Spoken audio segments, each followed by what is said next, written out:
absolutely still. Suspicions based on movement. I've seen things you people wouldn't believe. Wait a minute. You ain't heard nothing yet. I've seen these films. The eyes, Chico. They never lie. Bonjour à toutes et à tous, bienvenue dans Colmat, l'émission de cinéma qui comble les trous dans votre emploi du temps en vous conseillant des films à aller voir en salle. C'est le 13e épisode de ce podcast consacré au cinéma récent ou moins récent que l'on peut voir au cinéma, et à la production aussi contrariée que celle du dernier Mission Impossible en plein Covid. Aujourd'hui, derrière les micros, Thibaut Noireau, et pour dire des bêtises dedans, Clément Colliot et Loïc Matos. Aujourd'hui, retour estival et sortie de films hypés oblige. On revient sur les 3 blockbusters de l'été. Blue Beetle, Le Manoir Hanté et The Meg 2. Mais non, bien sûr, on rigole, on les a pas vus et on les verra pas. Mission Impossible 7, dernier de l'écurie Tom Cruise, commencé par De Palma et porté depuis plusieurs films par Christopher McQuarrie. Oppenheimer, dernier de l'écurie Christopher Nolan, pour lequel il décide d'encapsuler la vie du père de la bombe atomique. Et Barbie de Greta Gerwig, dernier de l'écurie Mattel, film féministe aux allures de spot promotionnel, ou peut-être l'inverse. On a été donc placé sous le signe de liquidation. Zéro spontanéité, allez, c'est ciao. On enchaînera avec des recommandations de films de patrimoine qui ressortent en salle, à savoir Antichrist de Lars von Trier et Profondo Rosso de Dario Argento. Bah c'est parti tout de suite sur les traces de Ethan Hunt dans Mission Impossible. Ethan, what's your objective? What's your ultimate objective?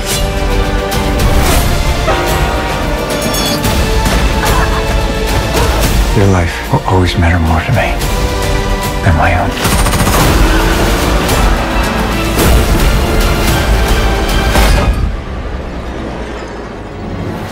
Dans le 7e volet de la saga et 3e réalisé par Christopher McQuarrie, Tom Cruise alias Ethan Hunt revient pour lutter contre le nouveau grand méchant qui veut le pouvoir sur la Terre.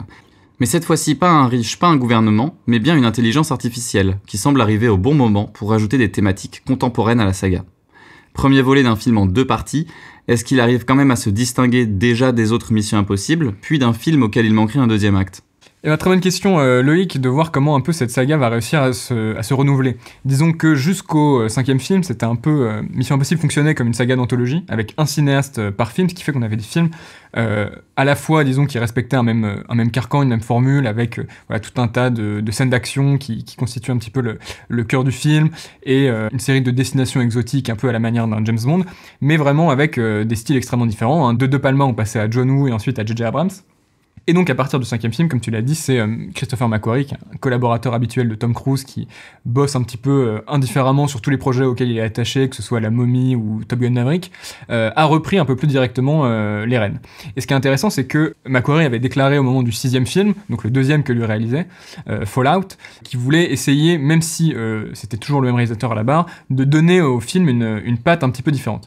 Et donc c'est assez intéressant de voir un petit peu cette évolution, parce que finalement, là où le 5e film était, on va dire, un film très élégant, qui retrouvait une forme un peu comme ça de charme classique, très raffiné, on avait l'opéra et tout un tas de destinations comme ça, il y avait un côté un peu film d'espionnage à l'ancienne. Le 6e, lui, était beaucoup plus porté sur quelque chose d'un peu plus brut, centré autour tout un tas de scènes d'action, qui voulait en mettre le plus possible plein la vue, avec un côté très en dur, très cascade réelle, qui est évidemment un des arguments promotionnels qui est rebattu à chaque nouvelle sortie d'épisode. Et en fait, ce qui est assez intéressant, c'est que ce numéro 7, enfin, du moins partie 1 de numéro 7, va un petit peu se mettre entre ces deux pôles, on va dire, puisqu'on va à la fois retrouver ce côté amour du classique, une forme d'élégance, avec des choses qui vont venir un petit peu le bousculer. Ça, c'est quelque chose qu'on aperçoit dès le prologue, qui se passe dans un sous-marin, où on va dire que McQuarrie nous refait un petit peu le John McTiernan illustré, puisque c'est une séquence qui fait énormément penser à La Poursuite d'Octobre Rouge, qui était donc un film d'espionnage adapté de la saga des Jack Ryan, qui se passait aussi dans un sous-marin, où on avait déjà ce jeu sur la langue qui passe du russe à l'américain, et ensuite tous ces plans assez millimétrés, avec un personnage au premier plan, un autre à l'arrière-plan, et une caméra très agile qui suit un petit peu les moments où les personnages comprennent des choses. Voilà, une caméra très emphatique, très précise, et on sent que McQuarrie puise complètement là-dedans. Donc ça, c'est, on va dire, la caution un peu plus classique, raffinée, qui est présente comme ça un peu tout au long du film.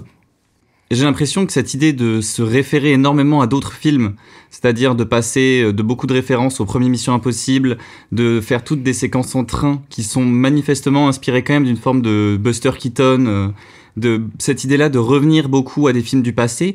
Il y a peut-être cette idée-là aussi de l'intelligence artificielle, de rebattre les cartes à partir de choses qui sont préexistantes, de récupérer la matière précédente créée par l'humanité et d'essayer d'en faire de nouvelles choses, de les réadapter pour le contemporain, comme si Christopher McQuarrie essayait lui-même de faire son propre chat GPT en reprenant en fait les références connues. Il y a du Ne vous retournez pas quand on est à Venise, il y a du premier Mission Impossible, même dans les mises en scène des plans, dans des personnages qui reviennent. Même, je pense qu'il y a une forme un peu de John Wick dans la scène de boîte de nuit à Venise aussi. Bien sûr, ouais. Et tout à fait, tu as raison de reciter aussi De Palma, puisque voilà, je parlais de John McTiernan, mais aussi dans ce côté plan débulé, on peut tout à fait penser à De Palma, ce côté très, on va dire, très expressif, entre guillemets, des cadrages dans les dialogues, etc. Notamment puisque, en plus, McQuarrie fait revenir un des personnages du premier film. Et en fait, donc tout cet héritage, comme tu l'as dit, il va être contrebalancé avec des choses un petit peu nouvelles, on va dire une tentative un peu de filmage plus heurté, qui irait un peu plus voir du côté de sagas comme Jason Bourne, même si on n'est pas du tout dans une optique comme ça, on va dire, de confusion généralisée, mais il y a une volonté un petit peu de briser ce côté un peu écrin, verni, élégant, en allant un peu plus au cœur de l'action que les films précédents. Alors, je dirais que ça apporte autant de bons que de moins bons dans le film, puisqu'on sent que McQuarrie va un peu aussi chercher des effets de rythme, un peu des effets de manche comme ça pour essayer de dynamiser à peu de frais des séquences qui sont un peu balourdes. On doit notamment supporter, ça c'est vraiment un passage obligé, on va dire, du film d'action, d'aventure, espionnage, c'est-à-dire le moment exposition du début du film où dans un bureau indéterminé d'une grande agence d'espionnage international, on va nous expliquer qui est le méchant, quel est l'enjeu, etc. Et là, dans ce film-là, ça prend une forme particulièrement laborieuse, très lourdement dialoguée. Très longue, pas du tout organique dans la narration, dans les péripéties. Et voilà, McQuarrie va essayer comme ça, et c'est quelque chose qu'il fait un peu pendant tout le film, de multiplier les cuts, notamment, alors c'est pas des jump cuts, mais on va dire des plans où on passe d'un axe à un autre sur un même personnage pour essayer de tout simplement stimuler l'œil du spectateur, quoi. C'est très basique. Donc voilà, il y a une forme comme ça de lourdeur qui est surtout présente, je dirais, dans les 15-20 premières minutes du film.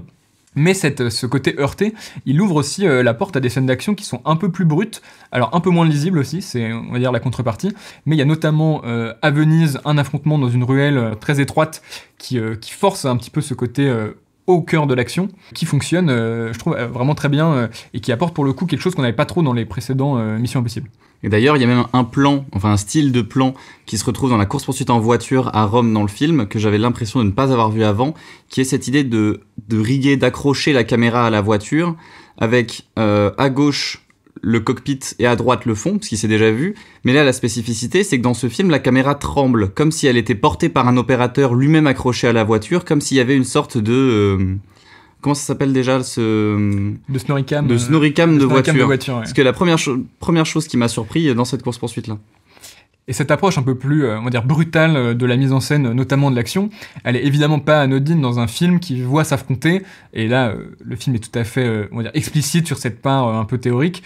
D'un côté, les humains, le monde un petit peu matériel, et de l'autre, la menace, comme ça, de cette intelligence artificielle qui serait une sorte de créature mabusienne, comme ça, qui existe autant sur un écran d'ordinateur, dans le décor d'une boîte de nuit, etc. Quelque chose d'informel et qui préside comme ça dans l'ombre. Et donc McQuarrie va aller au contraire se mettre plutôt du côté, on va dire, d'une sorte d'énergie un peu plus matérielle. Et là-dessus, on est complètement dans une sorte de poursuite de la lignée philosophique d'un film comme Top Gun Maverick, où on avait déjà un petit peu cette mise en abîme, enfin c'est presque au-delà de la mise en abîme, c'est vraiment une mise en scène stricte de la figure de Tom Cruise et des films qu'il porte dans l'industrie hollywoodienne à travers les personnages dans la fiction, puisque voilà, comme on disait, ce film-là, comme les précédents, est vraiment vendu sur cette idée c'est un film fait en dur, c'est pas un film bourré d'effets spéciaux, tout est fait en vrai, l'analogique versus le numérique, et là c'est théorisé directement dans l'enjeu du film. Théorie d'ailleurs à laquelle on va revenir plus tard pour Oppenheimer, mais de façon plus acerbe, on va dire. Et ce qui est assez intéressant aussi dans Mission Impossible 7, qui est une nouvelle approche qui vient de l'idée d'inclure de l'intelligence artificielle là-dedans, c'est la superposition des deux mondes. Essayer de superposer le monde numérique, donc de l'intelligence artificielle, et le monde physique, qui est celui de l'acteur, de la course, de l'effort, de l'action, quoi.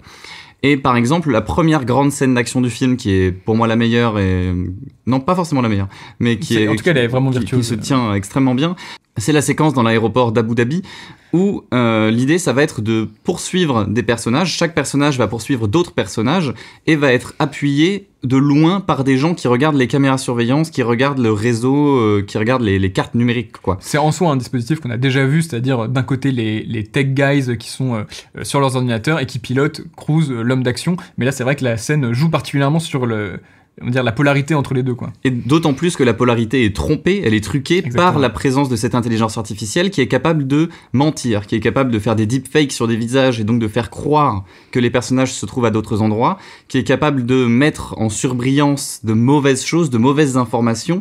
Et il y a toujours cette idée-là, mais qu'on retrouve même de façon contemporaine, qui est qu'est-ce qui est vrai, qu'est-ce qui est faux. Même dans le film, il l'aborde, et évidemment, c'est la quête... C'est pour ça que tous les gouvernements, en fait, dans le film, essayent de récupérer cette intelligence artificielle suprême. C'est l'idée de posséder l'information. Celui qui a l'information a le pouvoir, ça fait longtemps que c'est su. Mais maintenant que l'on peut mentir sur l'information, qu'il y a ces fake news, ces deepfakes, toutes ces informations contrôlées, il s'agit de être la personne qui peut mentir, être la personne qui peut manipuler l'information. Et toute cette séquence d'Abu Dhabi joue là-dessus. Qui manipule quoi ? Qui est manipulé ? Et de superposer ces deux cartes. Plus tard dans le film, il y a une autre séquence qui se joue à Venise, où il y a cette idée-là, encore une fois, des tech guys qui aident Tom Cruise à l'accompagner dans les rues et à le guider. Mais au bout d'un moment, la voix de son soutien, qui est jouée par Simon Pegg, va être récupérée par l'intelligence artificielle, qui va lui mentir explicitement. Faire de la synthèse vocale et faire croire que c'est Benji, le personnage de Benji. Voilà. Et donc le mener au mauvais endroit. Et il y a encore cette idée-là de superposer les deux cartes, la carte du monde physique, la carte du monde numérique, et de faire se confronter les deux. Qu'est-ce qu'il en advient ? Et c'est assez génial de voir ça dans un film d'action contemporain. Et je pense que c'est pour ce genre d'idée qu'en fait, Mission Impossible reste au-dessus de la production générale de ce genre de film. Après, le film reste quand même, on va dire, relativement chiche sur les idées de séquences qui mettent vraiment en jeu cette question d'intelligence artificielle. On suppose et on espère que la deuxième partie, du coup, mettra un peu plus l'accent là-dessus. Mais j'aime bien que ça, finalement, ça stimule et ça extrémise un petit peu la dynamique qui a toujours été celle des Missions Impossibles. Je sais pas, ça m'évoque comme ça des plans comme Tom Cruise qui court avec la tempête de sable qui le rattrape dans Protocole Fantôme. Cette idée de l'homme contre le monde, presque. C'est-à-dire que Cruise, dans ce film-là, c'est celui qui court après le reste du monde. Il est toujours un peu en retard, l'intelligence artificielle a toujours un coup d'avance sur lui, et donc il y a cette idée de dépassement de l'individu qui va permettre d'atteindre comme ça, de réussir à trouver des ennemis qui sont littéralement un peu les fantômes dans la machine, qui disparaissent, qui sont des glitches, qui sont un peu comme ça immatériels. Ça, je trouve que voilà, c'est aussi très stimulant au niveau de l'action. D'autant que la tromperie, ça a toujours été un élément très marquant dans les films d'espionnage, tout ce qui est les masques que portent les gens, les personnes qui font des tours de passe-passe pour voler des affaires, et maintenant les deux se rencontrent. Et oui, il y a à la fois les masques et les deepfakes à la caméra. Il y a à la fois les fausses informations et à la fois les personnes qui subtilisent les objets ou qui changent les objets de place dans les poches des gens sans prévenir. Et le fait de faire se multiplier comme ça, de faire coexister ces deux éléments-là me plaît beaucoup. Mais comme tu le dis, c'est pas non plus le plus grand Mission Impossible de la saga, je pense. Peut-être parce qu'il est bloqué par sa structure même en deux parties, qui forcément l'empêche d'aller jusqu'au bout de son potentiel. Mais il arrive quand même à déployer un certain nombre de séquences qui sont vraiment fortes dans un cinéma contemporain qui manque en fait de cette science de la scène, qui manque on va en reparler très longuement, notamment sur le deuxième film aujourd'hui. Tout à fait. Et cette idée-là d'accrocher à un temps donné, à un moment donné, un personnage donné, et de se demander maintenant qu'est-ce qui va se passer si on le suit. Alors sans trop décrire, mais la scène finale, on va dire, qui construit sur une succession d'obstacles, comme ça, on va dire, pour éviter une chute, joue vraiment au sens strict sur cette question de temps suspendu, puisque l'idée c'est, est-ce que je peux survivre à une première épreuve, puis une seconde, puis une troisième. À chaque fois, il y a une sorte de crescendo comme ça, des péripéties, jusqu'au moment où il y a une forme de ralenti et un moment littéralement de suspension. Donc c'est assez intéressant, cette question de retrouver un peu le temps réel dans le film. Un truc sur lequel je voudrais revenir et que tu as mentionné qui me semble particulièrement révélateur, c'est la comparaison avec John Wick. Puisque comme Mission Impossible, les deux films, enfin les deux franchises, se basent à chaque fois sur cet argument qui devient un peu éculé de « regardez, on l'a fait pour de vrai ». Donc dans John Wick, c'est Keanu Reeves sait vraiment se battre, il a vraiment fait tous ses enchaînements d'arts martiaux, et dans Mission Impossible, c'est Tom Cruise sait vraiment faire ses cascades, il saute en parachute, il court, il fait de la moto, etc. D'ailleurs, cette séquence, je trouve, dans Mission Impossible, enfin dans ce nouvel opus, même si elle a été vraiment abondamment montrée, teasée par des making-of, etc., je trouve qu'elle tient tout à fait la route et elle fonctionne à plein régime, qui était déjà un peu on va dire que sur ce terrain-là, l'épisode 6 était un petit peu le parangon, parce que c'était presque une succession ininterrompue de cascades qui culminait avec cette poursuite d'hélicoptère complètement folle. Mais ce que je trouve intéressant, c'est que finalement, comme John Wick, en fait, il y a un nouvel horizon un petit peu à cette saga qui s'ouvre un peu, et c'est aussi là que ce Mission Impossible 7 est relativement spécifique par rapport au précédent. C'est que même s'il est vendu sur cette idée de on affronte l'ordinateur, finalement, c'est, je pense, le film de la saga qui tend le plus vers le jeu vidéo ou le cartoon, en fait. Là où le 6e opus était, on va dire, un peu plus froid, un peu plus premier degré, gris, un peu moins fantaisiste, là on sent qu'il y a un côté beaucoup plus bondissant en fait, qui fait que voilà, on a plus souvent l'impression de séquences un peu, moi ça c'est évidemment aussi l'héritage burlesque que Cruise cite, Keaton et compagnie, mais voilà, vraiment d'une sorte comme ça de crescendo, et il y a moins ce côté vraiment aux prises avec la matière, il y a un côté un peu plus fake, un peu plus délirant dans ce film-là, mais qui fonctionne hyper bien, je trouve, pour un peu l'escalade des séquences d'action. Typiquement, là, il y a une longue séquence dont tu as parlé de poursuite à Rome, et il y a vraiment un pur plaisir presque de la destruction, de la démesure, qui fonctionne aussi à plein régime, mais qui est quelque chose que je pense n'existait pas encore beaucoup dans la saga Mission Impossible, finalement.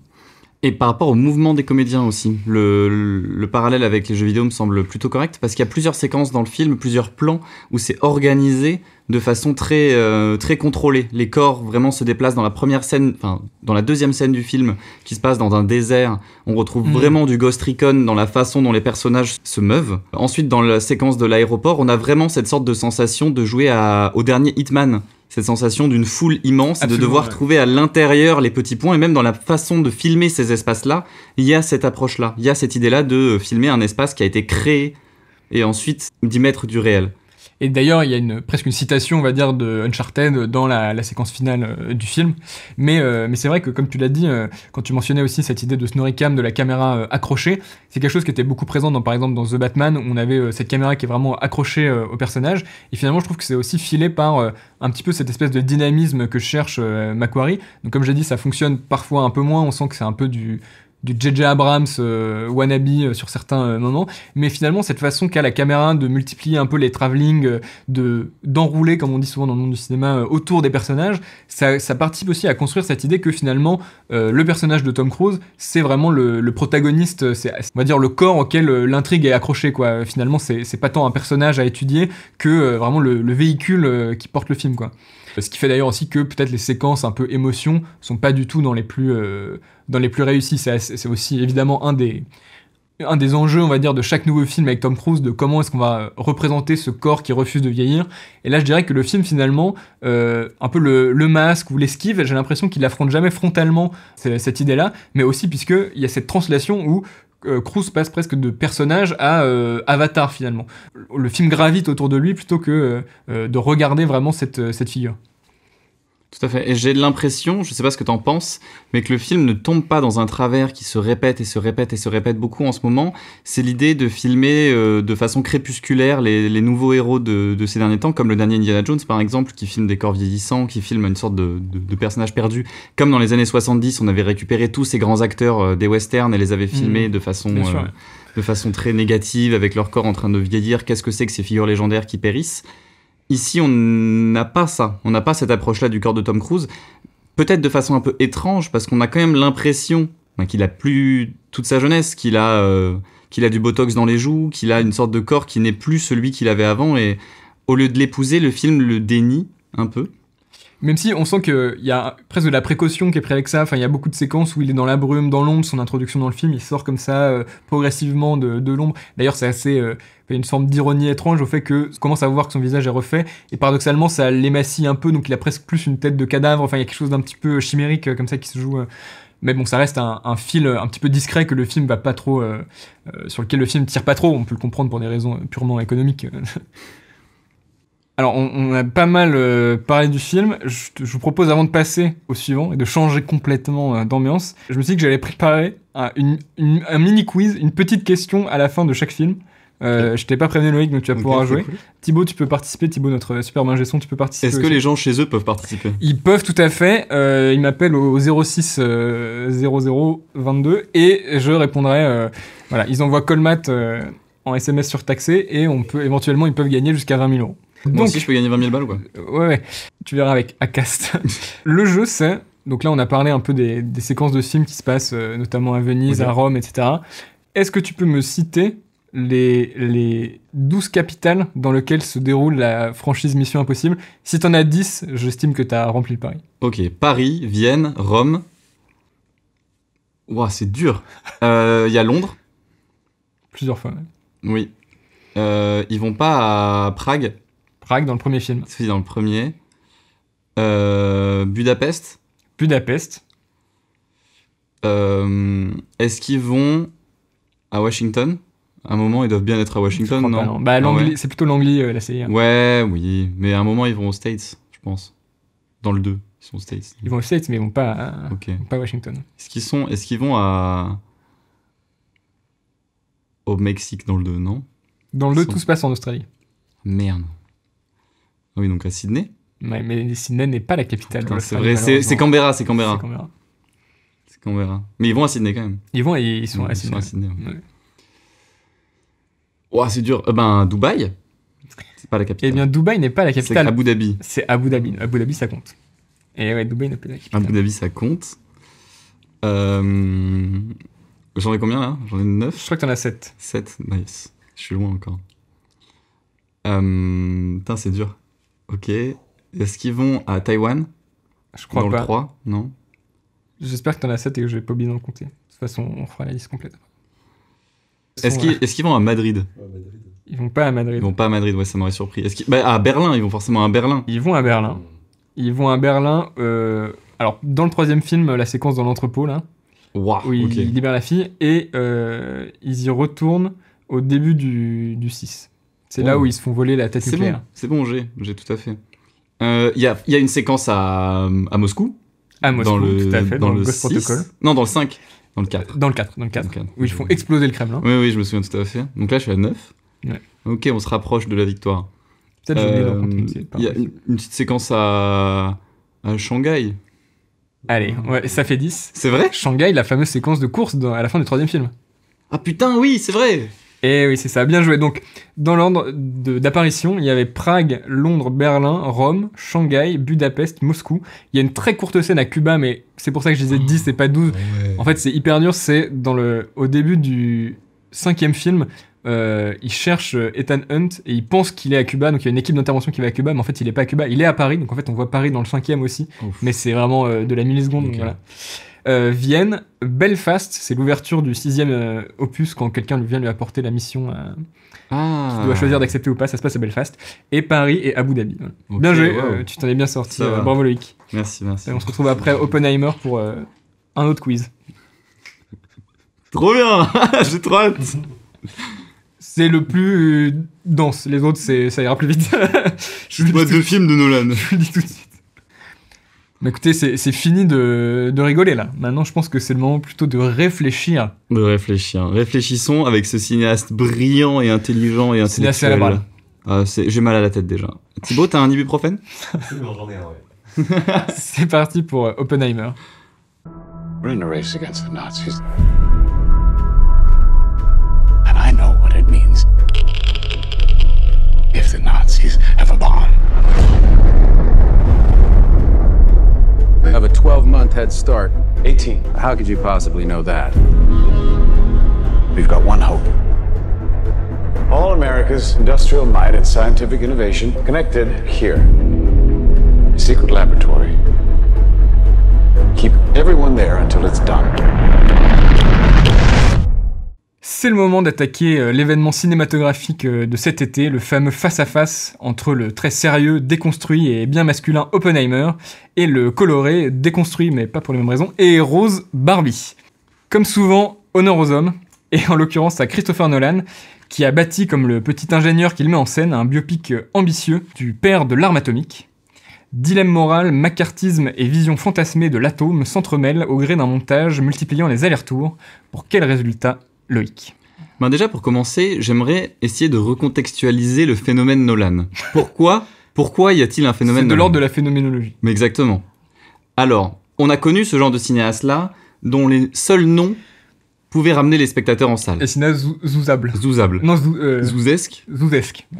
On a bien sûr les Hitchcock, qui c'était un peu le parangon de Alfred ce Hitchcock phénomène-là. présente, tout ça. Voilà, et avec beaucoup de films pour lesquels les gens venaient spécifiquement voir le nouveau Hitchcock, quoi. On venait voir Psychose parce que c'était Hitchcock. On a eu Spielberg, ensuite qui a connu un grand succès qui maintenant n'est plus dans la Malheureusement, gloire ouais. de son passé, mais je pense qu'on peut tous les deux considérer... Je pense qu'on peut considérer que ces deux cinéastes-là étaient très reconnus pour leur mise en scène. C'était leur grand talent propre, c'était cette façon de filmer leurs événements. Je sens que le coup près va durement tomber sur ce cher Christopher. Il y avait une science de la caméra, une science des plans qui ont toujours été reconnus par les cinéastes, beaucoup été influencés par ces grands.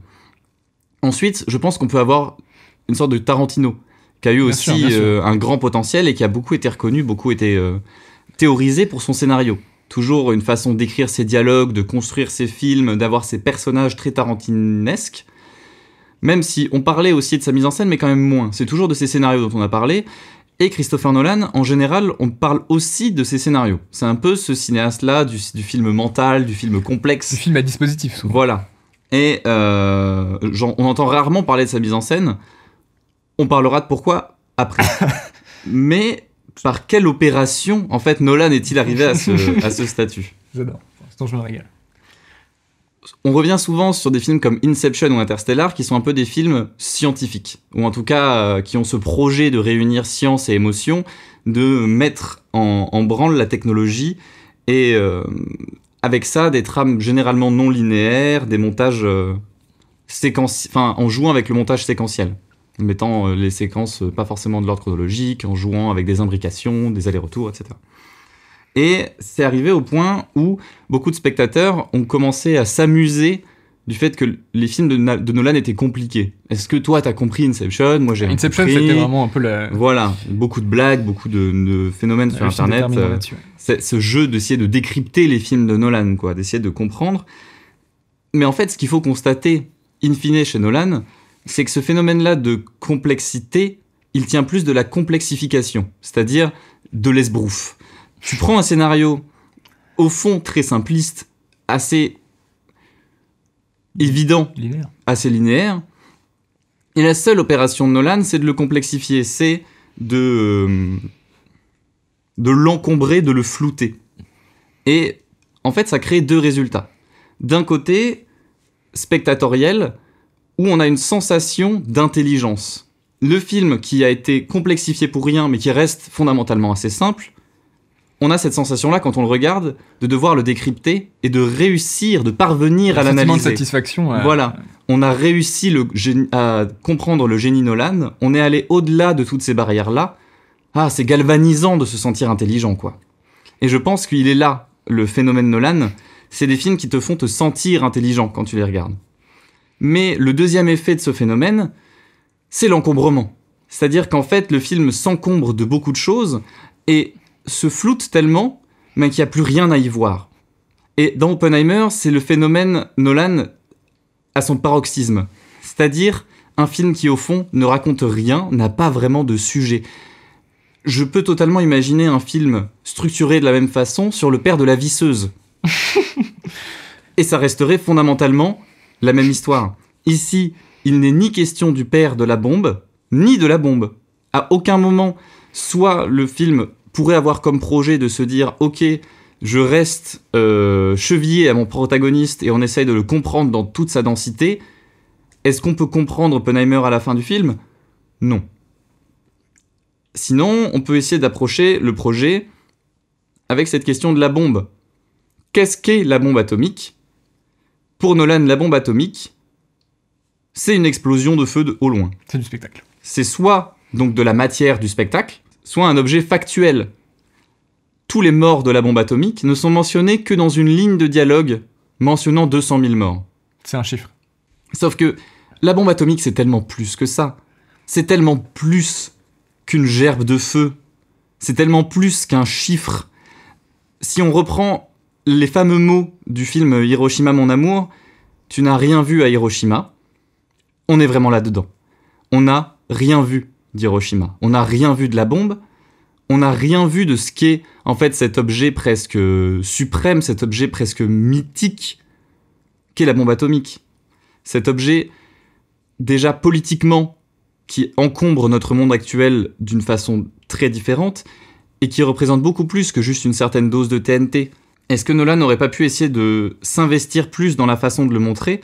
Non, il décide à l'inverse de le considérer uniquement comme une création technique dont il faut différencier l'invention et l'utilisation. C'est même à plusieurs reprises dans le film que des personnages font ce geste de distinguer les deux, mais c'est pas Oppenheimer qui le fait, c'est les gens autour de lui. C'est Truman qui lui dit « Toi, tu as juste inventé, c'est moi qui ai lancé les bombes ». Ensuite, Einstein lui dit à la fin « Bien joué, mon ref, ton invention est ouf ». C'est les conséquences qui vont être problématiques. Sauf que, est-ce qu'on n'aurait pas pu se questionner sur la création elle-même de la chose, sur son ambiguïté ? Nolan, sa réponse à ça, c'est de construire le film, non pas pour interroger la figure de Oppenheimer, mais directement, dès le début, dans son concept structurel, de le présenter comme un martyr, comme une victime. Quelle idée de construire en même temps le début du personnage, en même temps sa fin, c'est pour pouvoir introduire dès le début un grand antagoniste. L'antagoniste Strauss, incarné par Robert Downey Jr., dont le but est uniquement de faire du personnage d'Oppenheimer une victime qui va finalement gagner. D'ailleurs, dès sa jeunesse, on sent que Oppenheimer est assailli, victime de vision de l'atome qu'il va être obligé de concrétiser. Il y a quelque chose où c'est l'élu malgré lui.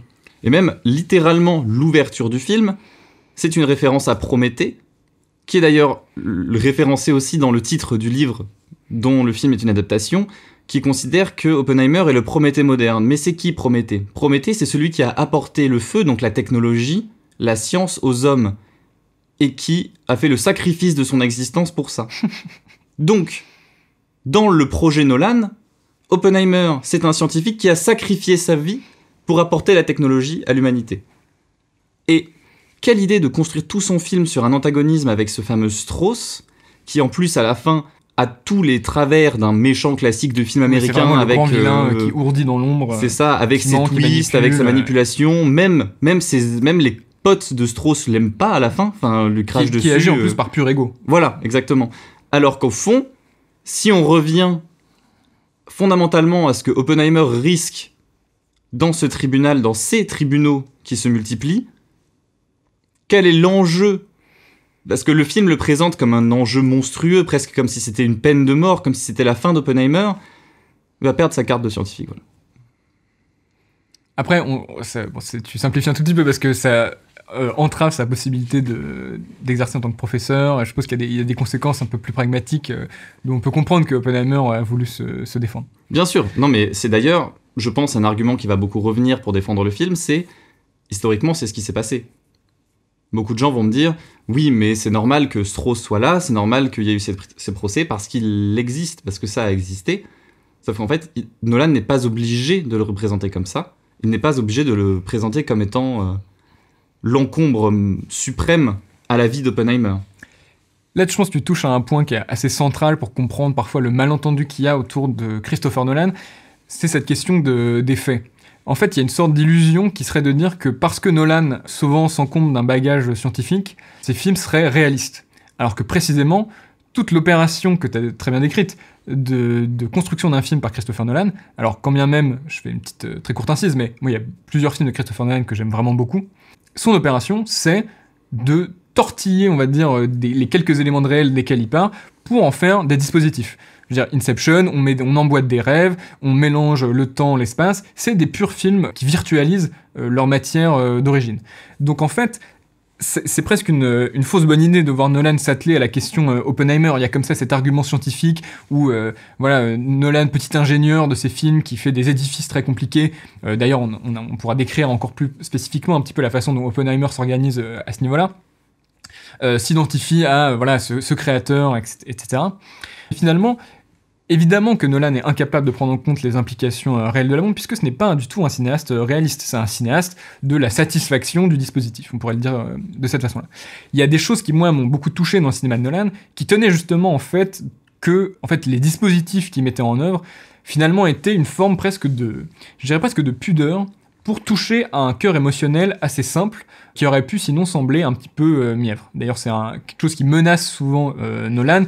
Beaucoup de gens ont fustigé Interstellar avec cette idée de l'amour utilisé presque tel quel dans le film comme un argument, au même titre que des arguments scientifiques. Mais moi, j'aime assez cette idée de dire, pour filmer le fait qu'un père doit quitter sa fille, je suis obligé d'aller aux confins de l'espace, de plier le temps et l'espace pour presque camoufler ce cœur sentimental. Et il y avait la même chose dans Inception, où finalement, donc c'est un film, comme tu le dis, qui est un peu d'esbrouf, qui est un film assez froid, mais il y avait au cœur du film, moi, une image qui me touchait, qui était la toupie qui tourne au cœur du coffre-fort dans la psyché du personnage de Marion Cotillard, avec cette idée très simple de « j'ai mis une idée dans la tête de ma femme, elle en est morte », et en découle un sentiment de culpabilité. Et pour filmer ce truc-là, en fait, Nolan devait en passer par un dispositif comme ça, extrêmement dispendieux. Et le problème de Oppenheimer, c'est presque que Nolan s'est pris à son propre jeu de cinéaste des faits réalistes qui allait devoir documenter, s'attaquer à l'histoire. Et en fait, l'histoire, c'est vraiment son point le plus faible. Et précisément, je pense que sur la question de la biographie, en fait, c'est là où le film joue le plus d'esbrouf. Il y a cette idée que en fait, le montage serait donc déstructuré, puisque, comme tu l'as dit, dès le début du film, on voit s'entrechoquer comme ça plusieurs timelines, ce qui est en fait plus un argument marketing qu'autre chose, puisque dans les faits, effectivement, il y a quelques allers-retours, mais globalement, on suit de façon tout à fait chronologique. En fait, c'est plutôt des trajectoires parallèles que des trajectoires croisées, un peu comme dans Memento, on avait une ligne qui allait en arrière et une ligne en noir et blanc qui allait dans mon sens. Là, on a, dans l'ordre chronologique, des lignes qui sont en fait juxtaposées. Cela dit, contrairement à Memento qui épouse sa structure tout du long du film de façon plutôt équivalente, là, dans Oppenheimer, on a pas mal cette déstructuration au début, qui est ensuite vraiment laissé de côté pendant une bonne moitié du film, pour ne revenir finalement à ces différents enjeux qui se superposent sur le dernier tiers seulement. Ce qui témoigne un peu du fait que, pour le coup, contrairement aux exemples positifs que j'ai donnés juste avant, c'est pas un dispositif qui se découle intrinsèquement de la matière en fait de ce que Nolan filme, puisque le moment culminant du film, c'est-à-dire tout ce qui approche et ensuite l'essai Trinity, donc c'est-à-dire le premier test de la bombe atomique, on a vu qu'effectivement l'invention d'Oppenheimer et de ses collègues scientifiques fonctionnait. On pourra revenir évidemment sur cette scène qui est assez importante.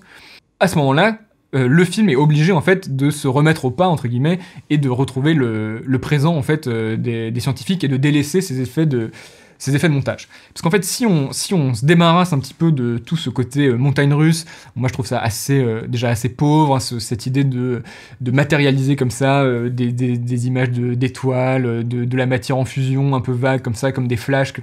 Bon, il y a un côté très stimulus à bas prix, quoi. En fait, quand on s'intéresse une seconde à ce qui est filmé, aux scènes qui structurent comme ça le film, c'est des scènes d'une pauvreté abyssale, c'est-à-dire toutes les étapes habituelles d'un biopic, les débuts difficiles, le petit génie qui se fait maltraiter à l'époque, ça c'est d'une ringardise assez consommée. En gros, à travers, on va dire, l'esbrouf du film, on peut apercevoir un film qui serait une sorte d'ersatz d'Imitation Game, qui est déjà pas non plus un film d'une complexité incroyable, même si c'est un film, je pense, un peu plus tenu que Oppenheimer. Et déjà, t'es suffisamment sympa avec le film parce que tu utilises le mot scène. Eh oui, bien sûr. Oui. Mais est-ce qu'on peut vraiment... Quel abus de langage. Voilà, c'est ça. Est-ce que c'est vraiment approprié pour parler de ce film ? C'est un peu une mise en scène étrange que Nolan est en train d'épouser, qu'il avait déjà dans Tenet, qui était déjà un peu présente dans d'autres de ses films, mais qui là devient de plus en plus radicale. Cette idée d'une sorte de flux continu, ininterrompu, qui ne s'arrête jamais vraiment sur un plan, sur un moment, sur une séquence, sur un temps, mais qui passe comme nous on défile nos reels sur Instagram ou sur TikTok, cette sorte de sensation d'un flux continu qui serait lié uniquement par la nappe musicale de fond, et qui d'ailleurs, je pense, joue à la fin de la collaboration musicale avec Hans Zimmer et la nouvelle avec Ludwig Göransson, qui a une façon de travailler beaucoup moins thématique. Oui, beaucoup plus par nappe. Exactement. Et qui vient traiter le film de cette façon-là, d'une sensation de mouvement permanent. On avance, on bouge, on ne s'arrête jamais sur un événement. D'ailleurs, on pourrait dire que d'une certaine façon, l'emphase qui a été parfois critiquée chez Hans Zimmer, en fait, Nolan la perd en musique et donc va la répliquer dans sa mise en scène à lui, de façon assez malheureuse. Et en fait, il y a très peu de scènes dont on peut vraiment parler dans le film. Il y a la scène de l'explosion de Trinity. Là, pour le coup, il crée une séquence, il crée la montée avant, puis l'acmé qui est l'explosion, le souffle qui revient, etc. Mais c'est un peu la seule scène qui reste en tête, quoi. on en revient à cette question de est-ce que c'est un film complexe ou c'est un film qui donne l'impression d'être complexe. En fait, un petit peu tout ce sur quoi le film a été vendu, et là c'est terrible parce que Nolan est un peu un des ambassadeurs du cinéma à l'ancienne, la pellicule et autres trucs un peu fétichistes, peu intéressants. Finalement, c'est presque le pire de cette situation puisque son film n'est qu'une bande-annonce d'un film. C'est presque comme le film posthume de Jean-Luc Godard, film-annonce d'un film qui n'existera jamais. Là, c'est un peu ça. C'est-à-dire, il y a un film Oppenheimer, mais on ne le verra pas ici. Ici, on verra des fragments, des bribes d'un film qui pourrait être ce film sur Oppenheimer. Un film qui pourrait être complexe, qui pourrait être philosophique, qui pourrait être... voilà.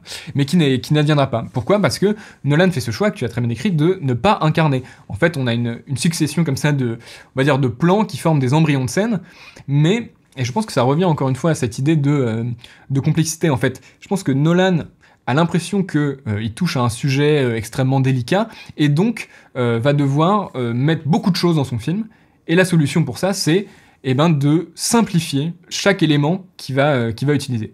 Donc en fait, c'est exactement ce que tu décrivais, c'est-à-dire plutôt que d'affronter la complexité d'une situation, il simplifie tous ces éléments au maximum, et les réorganise dans une structure qui serait censée évoquer la complexité d'origine du matériau. Et en fait, on se retrouve avec un film, comme je l'ai dit, qui finalement est relativement linéaire, extrêmement prévisible. C'est vraiment une succession de séquences qui sont souvent à la limite de la caricature, c'est extrêmement mal dialogué. Tout le film tend comme ça à cette espèce de sursimplification, en fait. Et c'est terrible de voir que Nolan s'embarrasse, et ce, dès le début du film, de tout un tas de procédés de vulgarisation de son propre film, dont il n'aurait absolument pas besoin. Je prends un exemple qui intervient très tôt. On a, comme tu l'as dit, donc, au début du film, un peu plusieurs timelines qui se mélangent. On va dire qu'il y a le jeune Oppenheimer qui doit faire face à un jury, et Strauss, le personnage de Robert Downey Jr., un petit peu en parallèle. Et donc, on est introduit donc à cette timeline où on voit Oppenheimer face au jury, avec donc c'est une image en couleur, avec un titre qui s'affiche qui note 1 fission. Cut, on est face au personnage de Robert Downey Jr., donc Strauss, filmé en noir et blanc, et là apparaît sur l'écran 2 fusions. C'est-à-dire que là, pour essayer de nous faire comprendre cette chose extrêmement simple, qui est 2 choses ne sont pas au même moment temporel, on a à la fois un changement de couleur, ce qui est déjà quand même tout à fait grossier, et en plus une numérotation à l'écran, un peu comme on avait dans Dunkerque, qui en fait ajoute à la confusion. Pourquoi ? Parce que tous ces artifices nous font croire qu'il y a quelque chose à comprendre. Alors qu'en fait, c'est simplement une question de remettre les choses dans l'ordre chronologique, et il n'y a pas du tout de... Je veux dire, c'est pas du tout net à ce niveau-là, ou au sens où, évidemment qu'il n'y a pas d'aller-retour physique qui vont s'opérer entre ces timelines. Et l'ironie est d'autant plus grande qu'une des grandes phrases promotionnelles du film, en tout cas la façon dont Nolan défend son cinéma de plus en plus et de façon particulière pour ce film, c'est le réel. Nolan érotise le réel, érotise cette idée-là qu'il n'y ait pas d'effets spéciaux, qu'il n'y ait pas de fond vert, tout a été filmé en vrai. Sauf qu'en fait, il arrive à une question fondamentale qui est où est-ce que cette volonté-là de ne filmer que le réel, sans effets numériques, peut le permettre d'aller. Et pour moi, l'effet central de cette question-là, c'est l'essai Trinity, qui est évidemment cette question-là de comment filmer une explosion nucléaire en vrai, en ne filmant pas une explosion nucléaire. Quelle idée de filmer à l'image une explosion au loin de TNT, donc, ou en tout cas d'un autre explosif fait pour reproduire l'explosion d'une bombe atomique. Sauf qu'en fait, ça ne crée pas de champignons nucléaires. En fait, alors que les essais Trinity, les images sont dispo sur Internet, c'est un champignon nucléaire que ça crée. Donc en fait, il y a encore une fois cette question de... Il refuse d'aborder son sujet. Il ne parle pas de la bombe atomique. Il ne la montre pas, il ne la filme pas, il ne la remet pas en question. Et cette idée-là de se contenter du réel pour filmer les choses, finalement, c'est encore une obstruction qu'il se met à lui-même pour empêcher de traiter le fond de son projet.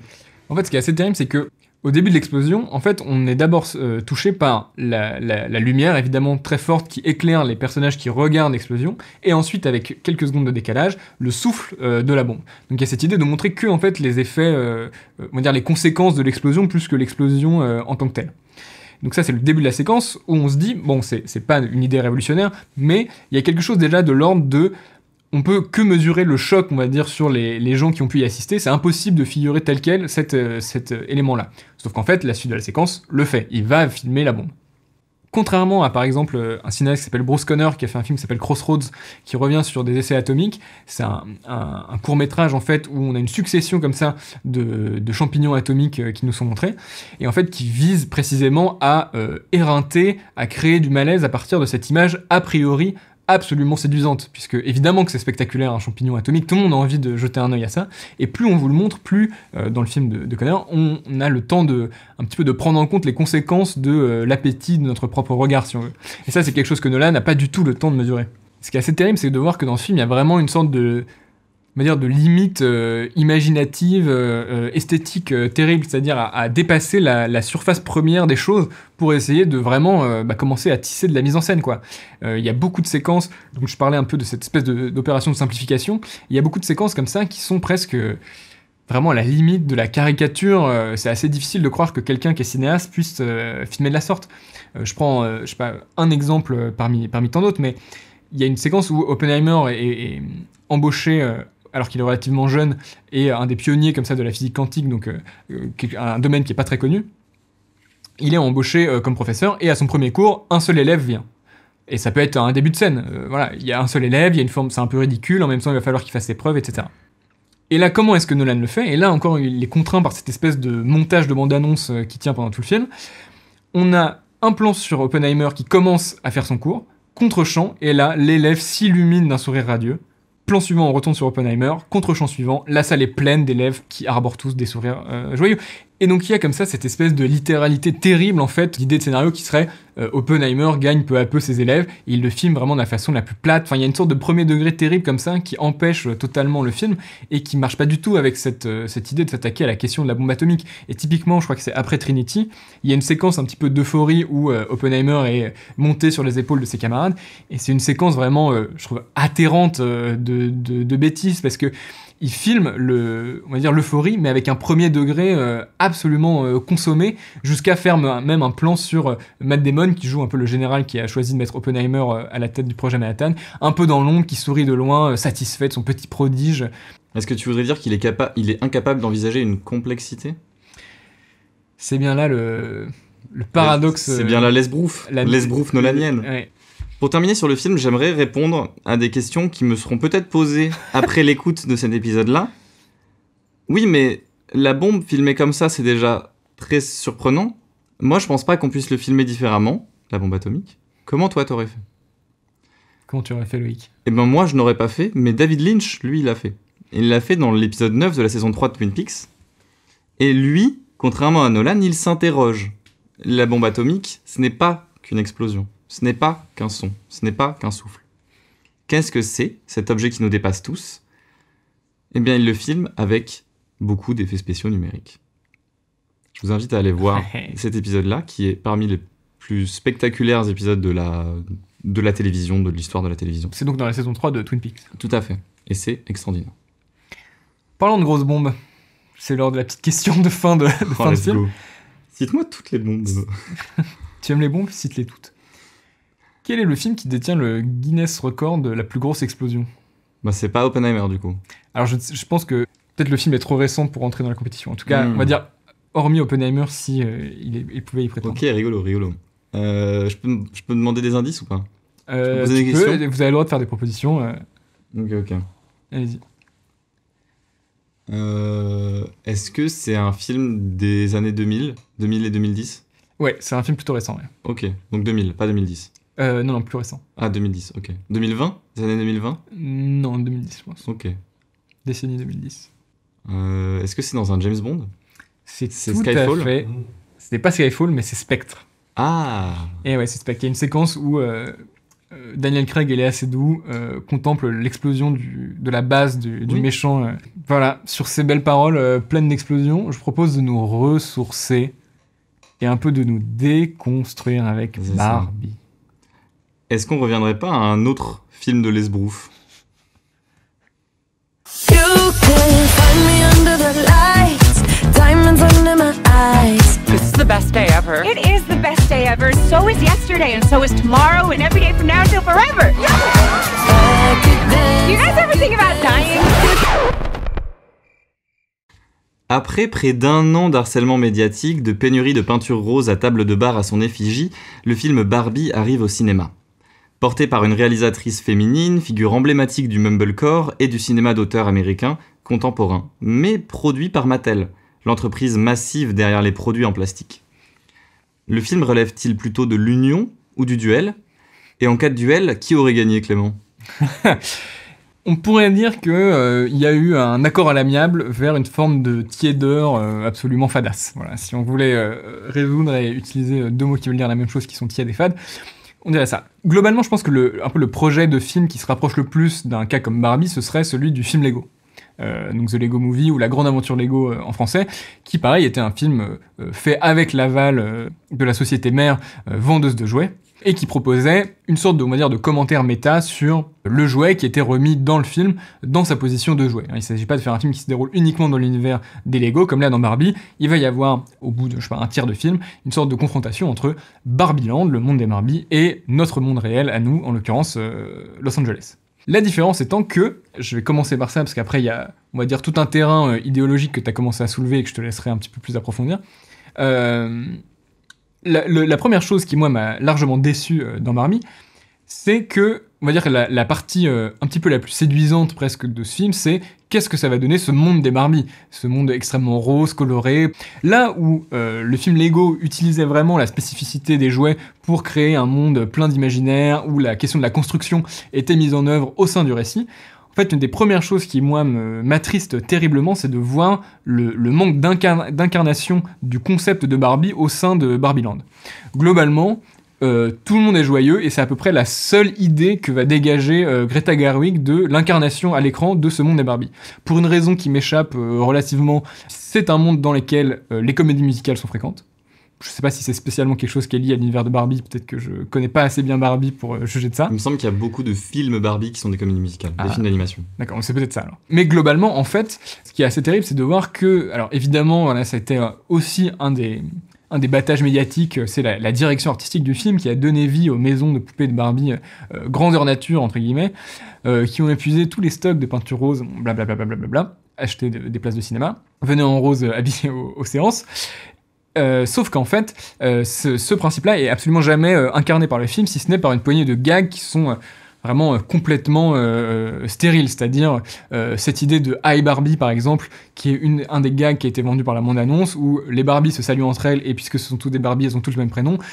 On va en se couper pendant les 15 premières minutes du film, ce sera le gag de tout le monde dit Hi Barbie. Et en fait, comme ça, ce qui est terrible, c'est de voir déjà la pauvreté du film, alors qu'on est dans cet univers qui est régi en théorie par l'imagination, puisqu'on est avec des jouets, donc normalement ce qui les fait vivre, voilà, il y a toute cette idée que Barbie prend son petit déjeuner le matin, il n'y a rien dans la tasse, puisque c'est imaginé par la petite fille qui aurait joué avec cette Barbie.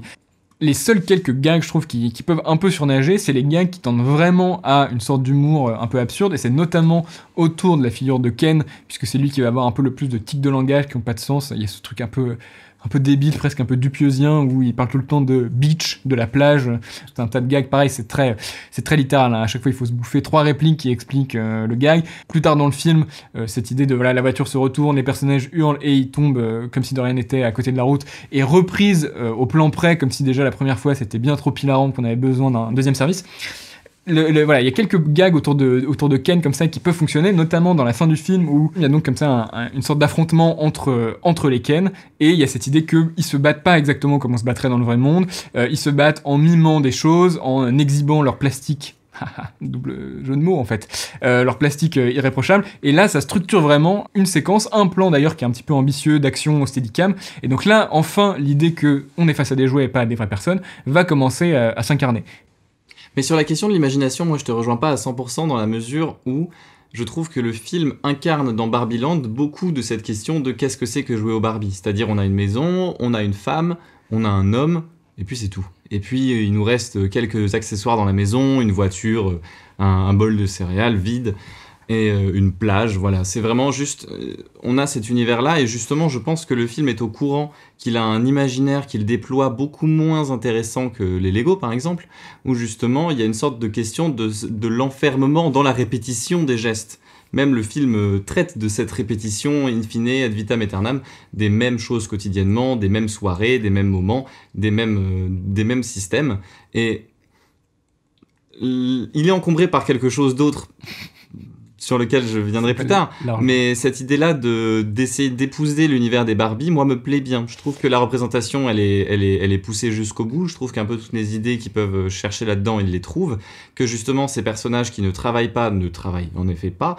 Et qu'en fait, cette question de qu'est-ce qui se passe dans le monde des Barbie, ben, c'est un peu tout ce qu'on peut faire en jouant avec des Barbie. Mais j'ai quand même l'impression que là, il y a un peu une forme de facilité qui consiste à confondre le manque d'imagination de la cinéaste et l'idée qu'elle s'attellerait à un produit qui lui-même témoigne d'une forme de manque d'imagination quand on s'en sert. J'ai l'impression que là, le film jouit un petit peu, et c'est un peu quand même cette espèce de malentendu qu'il essaie d'introduire sur toute la longueur, même avec son esthétique un petit peu compassée, très publicitaire, clicheteuse. En fait, oui, mais c'est Barbie. C'est un peu la bonne excuse quand même pour un cinéma qui a globalement très très peu d'idées. Mais moi, je trouve pas qu'il y ait si peu d'idées que ça de jeu avec le monde des Barbie. Elle essaye vraiment, mais même elle en est consciente, je le vois, du manque d'imagination possible de jouer aux Barbie, c'est-à-dire littéralement la séquence d'introduction, ce fameux « Hi Barbie, hi Barbie, hi Barbie », c'est cette idée-là du truc répétitif, de la chose qui se fait tout le temps, des personnages, de chaque personnage qui est en train de faire son truc et qui ne fait que ça. Même avec cette idée de Ken, comme tu l'as dit, qui ne fait que beach. Mais en fait, il y a cette idée-là du personnage qui ne fait que ça. Et tous les personnages, c'est ça. Et ces Barbies qui sont dans l'espace ne font que ça, elles ne bougent pas. Et il y a, en fait, je pense, dans cette idée-là, aussi une forme du cloisonnement féminin qui se retrouve en fait aussi dans le monde des Barbies. Cette idée-là qu'en fait, les femmes, on a tendance dans la société à les inclure uniquement dans un carcan qui deviendrait logiquement l'intégralité de leur individu. C'est-à-dire, si une femme... et je sais pas, présidente comme la fameuse présidente du monde de Barbie, bah elle est juste là à rien faire. Encore une fois, c'est une chose on va dire, d'accuser le coup que effectivement l'imaginaire autour de Barbie est un imaginaire pauvre, mais le problème c'est que ça en dégage aucune bonne idée de mise en scène en fait. Ben, je suis pas forcément d'accord là-dessus, et toi-même tu as donné plusieurs exemples en fait d'idées qui sont de l'ordre vraiment de l'épiphanie momentanée et sporadique quoi. Le reste du temps, ça consiste quand même beaucoup plus à faire surgir Dua Lipa de derrière une vague pour essayer de gagner un peu le capital sympathie des spectateurs. Il y a aussi une idée de jouer avec les corps, de jouer avec les structures plastifiées, de vraiment essayer, mais même c'est le travail qui est fait à l'image. C'est de vraiment rendre compte de ces gestes que l'on peut faire avec les corps des Barbie. Mais là encore, par rapport au film Lego, il y a quand même tout un potentiel burlesque à côté duquel le film passe quasi complètement. Cette idée de manipuler des jouets en plastique, deuxième scène du film, elle les fait danser. En fait, c'est pas du tout pris en compte. C'est-à-dire qu'il y a un moment où Barbie se retourne sur le sol et ça fait vaguement un bruit de couinement en plastique, mais sinon, c'est pas du tout une dimension qui est incarnée dans le film non plus. Mais en même temps, je pense que si elle l'avait emmené jusqu'à la radicalité littérale du mouvement unique des Barbie, on aurait quand même beaucoup manqué. Et je trouve qu'elle joue justement avec ces idées-là au bon moment et qu'elle tombe pas dans une forme de radicalité de la blague qui en serait devenue poussive. Après, je dis pas que c'était une bonne idée à la base de faire un film Barbie. Peut-être alors que là, c'était pas non plus. Voilà, là on en vient peut-être à un autre sujet qui est que moi c'est pas un film que j'aime des masses, mais c'est pas un film que je déteste non plus. Mais en fait j'ai un problème fondamental avec, qui est qu'en fait c'est un film Mattel quoi. C'est pas du tout un film de cinéma, c'est un film publicitaire, c'est un spot, c'est quelque chose fait pour vendre des jouets et ça nous met dans un miasme de malaise.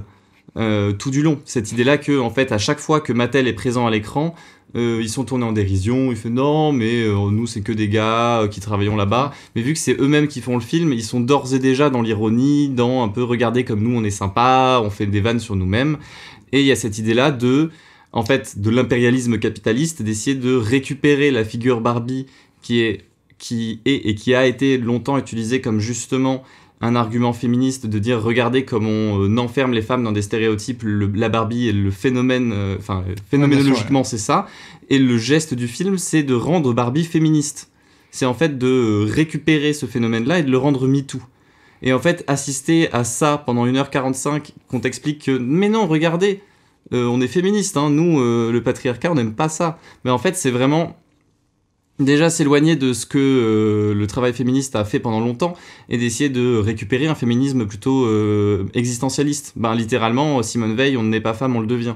Alors que là, si, on est femme, quoi. On est littéralement une poupée en plastique et on est stéréotypé pour ça. Et il n'y a pas d'idée du tout de carcan, d'évolution, de regard, de qu'est-ce qu'un corps dans un espace. Et cette idée-là, le film ne l'aborde jamais. Et c'est pour ça qu'il passe en fait à côté du sujet du féminisme qu'il aurait pu vraiment aborder, dans la mesure où le féminisme capitaliste, qui est celui qu'il défend, c'est-à-dire l'empowerment féminin, c'est un peu un mouvement féministe qu'on voit récemment, de plus en plus répété, qui est déjà quelque chose qu'on pouvait trouver dans typiquement le journal mademoiselle.com en France, avec cette idée-là de avant, c'est les hommes qui disaient aux femmes maquillez-vous pour être belle, et maintenant c'est les femmes elles-mêmes qui se disent je me maquille, mais c'est parce que c'est moi qui veux me maquiller. Et ce niveau de manipulation mentale d'un patriarcat panoptique, c'est-à-dire littéralement dans nos têtes qu'on inflige à nous-mêmes sans besoin de regard extérieur pour le faire, c'est ce que le film défend. Et il défend cette idée-là que l'empowerment féminin, donc la victoire par l'argent, la victoire par le pouvoir, ce serait ça potentiellement la victoire. C'est peut-être agréable à regarder, peut-être qu'il y a pas mal de vannes sur le patriarcat, sur ces choses-là, mais ça évite beaucoup le sujet et ça va jamais à fond, d'autant plus que le film essaye d'être très scolaire dans sa façon de faire, enfin pas scolaire mais didactique, dans la mesure où vraiment les 30 dernières minutes du film, c'est vraiment de l'ordre du discours. C'est ça, c'est des discours, souvent filmés face caméra, in extenso, sur la condition féminine. Voilà, on reprochait à Nolan de ne pas avoir de scènes. Barbie fait des scènes de temps en temps, mais c'est des scènes qu'on peut presque clipper sur TikTok et mettre regardez le pouvoir des femmes, regardez machin, on vous explique pendant 15 minutes qu'est-ce qui se passe, quoi. En gros, on a Nolan This is Cinéma et là c'est This is Féminisme. Voilà, sauf que les deux se vautrent lamentablement, d'autant plus que Barbie, avec encore une fois cet écrin publicitaire, ne peut pas gagner, ne peut pas vraiment représenter quelque chose, parce qu'au fond, ils font ça pour vendre. Ils font ça pour vendre des poupées, quoi. Il y a beaucoup de choses à dire là, effectivement, sur les points que tu abordes. On pourrait le résumer en disant que quand même, on va dire le meilleur ami de la pauvreté esthétique, c'est quand même souvent le cynisme. C'est-à-dire que ce qui est fou, c'est qu'on arrive à un degré, et là-dessus, je pense que Greta Gerwig quand même se fourvoie terriblement, c'est que, en fait, puisque c'est des films qui sont produits par les marques n'aiment rien de plus que se réapproprier les critiques qu'on fait à leurs égards pour avoir l'air consciente, cool, dans l'air du temps. Et en fait, le film réussit vraiment d'une façon flagrante et pas loin d'être de l'ordre de l'obscénité à faire coexister des critiques relativement inoffensives à propos d'elles-mêmes et des encarts publicitaires qui sont joués premier degré. Et en fait, là où c'est parfaitement génial et pervers, donc je prends un exemple typique, c'est un moment où on voit différents costumes de Barbie et il y a un plan qui met en valeur le costume avec un arrêt sur image et la référence du produit marqué estampillé Mattel pour dire vous avez vu, on vous fait une publicité. En fait, ce qui est génial, c'est que c'est à la fois une publicité pure et dure et un faux semblant de moquerie de publicité. En fait, plus on joue premier degré la part publicitaire du film, plus le film va donner l'impression de se moquer de lui-même et donc s'en dédouaner. Et il y a une autre opération qui vient avec ça qui relève, on va dire, de la structure du film. C'est-à-dire que, c'est aussi un effet d'annonce qui a été entretenu, mais qu'est-ce qu'on va bien pouvoir faire d'un film Barbie ? Et donc, évidemment, ce dont tout le monde s'est douté, et qui a été ensuite révélé par les bandes annonces et énoncé à haute voix dans le film, au cas où vraiment quelqu'un aurait dormi pendant les 40 premières minutes, c'est Barbie dans le vrai monde. Et donc, Barbie, un monde... on va dire plein de stéréotypes, va affronter notre monde à nous. Sauf qu'en fait, c'est pas ça le film. C'est-à-dire qu'il y a une opération préalable. C'est pas l'idée de Barbie qui se rend pas compte qu'elle est victime de tout un tas de stéréotypes, qui va entrer dans le vrai monde et ensuite pouvoir un peu déconstruire son image. En fait, non, puisque le monde de Barbie nous est montré au départ comme une utopie féministe. Une utopie, alors évidemment qu'il y a des limites, puisque comme tu l'as dit, il y a ce côté très figé, mais en fait, l'opération Mattel, c'est de mettre en crise un univers qui est le leur, qui est paradisiaque, pour ensuite pouvoir mieux le restaurer. En fait, toute l'opération du film, c'est de déplacer le problème, c'est-à-dire le problème, c'est pas l'idée de marchander une image féminine parfaite, c'est qu'en fait, vous avez mal utilisé cette image. En fait, we've been doing Barbie wrong the whole time. En fait, c'est ça le film. C'est jouer avec Barbie, mais en étant conscient, pas en subissant l'image que ça projette, mais en vous la réappropriant. En fait, c'est pas Barbie le problème, c'est les regards sur Barbie, c'est le vilain patriarcat qui adore les chevaux. Et D'ailleurs, il y a une dimension qui est un petit peu qui moi m'a surprise en fait quand j'ai vu le film, c'est le passage dans le vrai monde. Et il y a, on va dire, un effet qui est un petit peu évident, c'est le monde de Barbie est très coloré, le vrai monde va être terne. Sauf qu'en fait, ça c'est ce qu'on peut croire un temps, mais en fait le vrai monde lui-même ressemble à une forme de cartoon. Conseil des PDG de Mattel, qui est un truc très fantoche, très coloré, avec ce patron joué par Will Ferrell, qui est pas du tout crédible. D'ailleurs, Will Ferrell jouait déjà dans Lego Movie, le père de l'enfant qui en fait imaginait toute cette histoire avec des Lego, etc. Donc ça accuse encore plus le coup de la comparaison. Il y a toutes ces séquences un peu de poursuite très gaguesques, bon c'est... Encore une fois, vraiment, c'est une platitude absolument mortifère. Moi, ce qui me surprend le plus dans la façon de filmer les séquences dans le monde réel, c'est vraiment les séquences de voitures, où il filme les courses-poursuites comme si c'était des Hot Wheels. C'est vraiment ces plans léchés, cette lumière, c'est des pubs tout le temps. Et encore, dans le monde de Barbie, ça aurait été cohérent, mais dans le monde réel, je ne comprends même pas le projet esthétique. Je sais qu'en 2025, Mattel va faire un film Hot Wheels, live, mais est-ce que c'est vraiment ça qu'ils ont en tête en filmant cette magnifique Skoda ? Peut-être aussi un peu d'argent dans la poche, mais... D'ailleurs, c'est dommage pour eux parce que l'acronyme MCU est déjà utilisé, donc ils vont devoir trouver autre chose. Voilà, le MEU, comme on a eu le DCEU, peut-être, le Mattel Extended Universe. Et en fait, pourquoi est-ce que le monde réel est comme ça ? Mais parce qu'il faut le rendre inoffensif. Parce que si on représentait véritablement à quoi correspondait le travail du PDG de Mattel, en fait, ça donnerait pas lieu à des blagues et ça pourrait presque donner le début d'un embryon de véritable critique. Et donc en fait, tout le film est baigné dans cette espèce d'atmosphère où tout est inoffensif. Donc voilà, ça découle évidemment dans le fait que, esthétiquement, voilà, je parlais de pauvreté, on est sur une sorte de téléfilm Netflix. Moi, je trouve ça d'une beauté impersonnelle absolument gerbante. D'ailleurs, il y a 3 acteurs de Sex Education qui sont dans le film, ça commence un petit peu à se voir. Et voilà, en fait, le but, c'est de faire un produit qui soit le plus inoffensif possible. À tel point que le film a été quand même vendu avec la phrase « Si vous n'aimez pas Barbie, ce film est quand même fait pour vous ».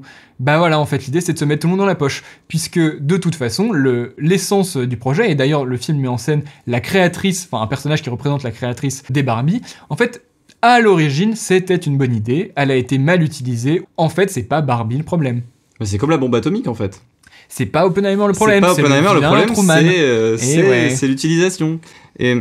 un des gestes qui aussi me dérange par rapport à ce personnage de vieille dame qui revient dans le film et qui serait la créatrice de Mattel, quelle idée de la choisir en vieille petite dame, toute gentille, dans sa vieille maison, qui sert une tasse de thé. Ok, mais si en fait tu veux dédouaner tout Barbie, même en représentant la créatrice comme ça, t'as vraiment rien à dire sur Barbie, quoi. On est sur 2 films, en fait, qui sont d'une certaine façon des publicités d'eux-mêmes. En fait, c'est ça aussi, ce fameux Barbenheimer, c'est-à-dire 2 films qui ont fait l'objet d'un battage médiatique terrifiant. D'un côté, donc voilà, toute cette communication autour de Barbie, est-ce qu'on va déconstruire Barbie, est-ce qu'on va faire Barbie premier degré ? De l'autre côté, Nolan, qui arrivait avec des effets d'annonce pachydermiques. Est-ce qu'il a utilisé une vraie bombe atomique ? La réponse, évidemment, est non, pour des raisons évidentes. Cette idée de noir et blanc, ce serait les plans objectifs versus les plans subjectifs, l'idée d'un scénario écrit à la première personne, de Nolan, le génie, etc. En fait, c'est 2 films qui sont des publicités d'eux-mêmes, quoi, qui sont des purs produits. Et c'est aussi malheureusement ce qui explique, je pense, leur succès en salle. C'est des produits qu'on a travaillé, à la fois dans leur communication et à l'intérieur du film même, à vendre au plus grand public. Mais là où j'ai un peu plus de sympathie, mais en même temps plus de peur de Barbie, c'est que je trouve le film assez réussi. Enfin, je trouve que moi, le film me fait pas mal rire, je trouve que pas mal de rythmes comiques sont vraiment efficaces. Je trouve que la DA fonctionne bien, renvoie bien à l'univers de Barbie. Je trouve que le travail du chef-op Rodrigo Prieto est très approprié parce qu'il a une façon de lisser la lumière, de lisser les ombres, qui correspond vraiment à une esthétique plastique. Mais justement, ça m'en fait d'autant plus peur parce que le film se dédouane énormément de son projet caché, entre guillemets, de son projet sombre, même si quand même cette forme de fin... entre Barbie et la créatrice de Mattel, au bout d'un moment, c'est tellement... Non mais c'est d'une nullité vraiment, c'est tétanisant en fait. Et d'ailleurs, on voit bien à quel point le film est inoffensif, qui se permet de terminer pendant le générique de fin par des encarts publicitaires presque stricto sensu, parce qu'en fait on a le générique qui défile par panneaux successifs, et sur les côtés on voit des modèles de Barbie avec la référence, l'année dans laquelle elles ont été mises en circulation. Alors il y a des modèles qui ont été arrêtés, et le film fait quelques blagues là-dessus. Bon, c'est évidemment, la blague c'est consiste à dire « Eh, c'est bizarre un peu, non ?» Voilà, bon, c'est du dialogue, il y a aucune idée, visuellement c'est hideux. Bref, mais voilà, le film se termine sans souci par des encarts publicitaires. Et puis il y a un autre phénomène qui se retrouve aussi dans le film, au niveau en fait des Barbie et des Ken. Déjà que notre Barbie principale, au fond, sa trame scénaristique est pas très intéressante du tout, il lui arrive pas grand-chose. Ce truc de, elle doit aller dans le monde réel, faire une sorte de quête pour retrouver la personne, en 20 minutes c'est plié. Ouais. Et maintenant reste le reste de l'intrigue du film dans lequel elle est absente. Et même à la fin du film, il y a une vanne, encore une fois, cynique dessus. Tiens, on a résolu tout, sauf l'arc Barbie. Est-ce qu'il y a vraiment... Enfin, Barbie, Margot Robbie, quoi. Ouais. Est-ce qu'il y a vraiment quelque chose à raconter autour de ça ? Et la réponse est non. La réponse, le film n'a pas grand-chose à dire, à part l'imaginer, un basculement total du côté du monde réel. Tout à fait. Et en fait, là où ça devient un problème aussi que la part, on va dire... de messages féministes soit assénés par des discours et on va dire des personnages fonctions, c'est que finalement, et là je paraphrase Muriel Joudet qui parlait de ça dans le podcast Sortie de secours, mais en fait les personnages de Ken sont vraiment les plus intéressants parce que c'est les plus humains, c'est ceux qui ressemblent le plus à de véritables personnages, alors que les Barbie, on a très bien compris qu'elles étaient sur un arc narratif qui est vraiment un rail, qui est celui d'aboutir le plus efficacement possible à un discours féministe tout à fait standard. Alors que... standardisé, bien sûr. Alors que du côté du personnage de Ryan Gosling, là, évidemment, il y a des choses plus absurdes, des choses plus drôles qui peuvent commencer à se tisser. Puis même des émotions, en fait, qu'on leur offre à ces Ken. La jalousie, la tristesse, cette question-là de à quoi je sers, qu'est-ce que je fais là. Alors qu'en fond, Barbie, elle a juste d'abord la sensation de perdre ce qu'elle avait. Cette idée de lui faire avoir tout d'un coup conscience de la mort, je trouve ça chouette comme idée, mais est-ce que c'est exploré à un seul moment ? Pas vraiment. Mais presque en plus philosophiquement, c'est-à-dire la peur, c'est que Barbie meure. Ce serait quand même dommage qu'on perde Barbie. Voilà, c'est quand même un peu toujours ça le fond idéologique du film. Cela dit, il y a effectivement, comme on voit dans le film, des Barbie qui ont été arrêtés en cours de production parce qu'il y a eu tout un tas de modèles de Barbie plus ou moins différents. Ce qui nous amène au jeu. Et ouais. Oh là là là là là là. Oh la transition. Le jeu est. C'est très impressionnant. Lequel de ces 3 modèles de Barbie n'existe pas et n'a jamais existé ? Ok, waouh. Ça me plaît beaucoup. Numéro 1. Une Barbie promotionnelle Oreo qui avait la peau noire. Ok. Numéro 2. Une Barbie à l'image de Tippi Hedren dans Les Oiseaux. Oiseaux inclus. Ok. Numéro 3. Une Barbie habillée comme un soldat. Comme un soldat de quel... Alors c'est pas l'écusson armée américaine, mais c'est cet imaginaire-là. Ok. Ça existe ça. Ouais, Barbie soldat, c'est sûr. Moi, je pense la Barbie Tippi Hedren avec les oiseaux, ça sent la Clément Colli. Thibaut ? C'est la plus chelou, je pense, des 3. Eh bien, la réponse était... Il y avait un piège, elles existent toutes. Et c'est pour ça que Mattel est une horrible entreprise. Je veux la Barbie Oreo maintenant. Voilà, j'ai plus de quiz, on peut passer au film du passé, tout simplement.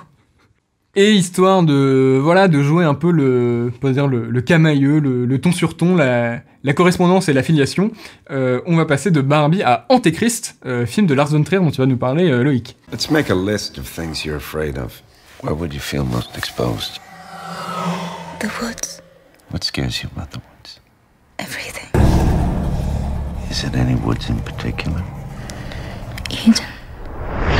Imagine you're at Eden. Imagine you arrive at Eden through the woods. Tell me what you see.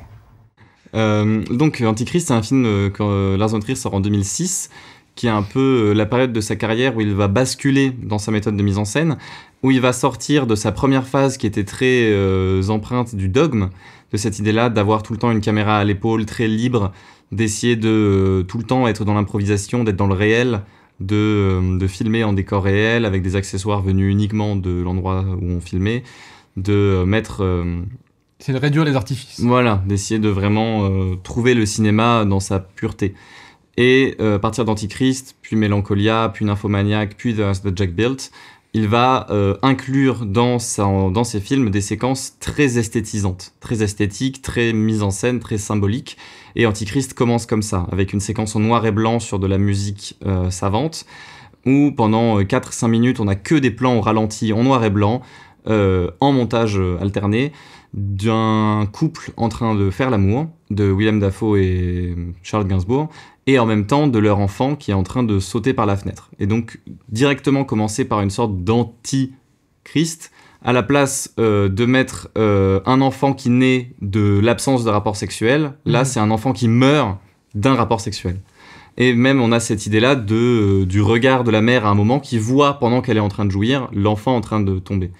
Et tout le film va tisser cette opposition littérale aux traditions chrétiennes, en essayant de reprendre les images, les idées de la naissance du Christ, avec les 3 rois mages, avec Adam et Ève dans le jardin d'Éden, avec l'affiliation avec la nature, la spiritualité. D'ailleurs, très ironiquement, mais comme toujours chez Lars von Trier, qui est d'ailleurs un grand fan de Tarkovsky, le film se termine avec un hommage à Tarkovsky, en disant... le film lui est dédié. Le film lui est dédié, exactement. Sauf que le film est littéralement un anti-film de Tarkovsky. C'est-à-dire que Tarkovsky, qui met beaucoup en scène la spiritualité, le rapport à la nature, qui serait le rapport primordial, et l'homme qui serait venu détruire par-dessus ça, en fait, dans Antichrist, tout ce qui est naturel est fondamentalement mauvais.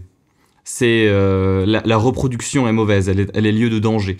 Et la figure de la reproduction a lieu à plusieurs endroits, bien sûr dans les rapports sexuels entre l'homme et la femme, mais aussi avec les glands qui tombent des arbres et qui seraient représentés comme une sorte de châtiment, presque comme si la reproduction de toute chose venait forcément à reproduire la nature, donc à reproduire le mal, à reproduire Satan.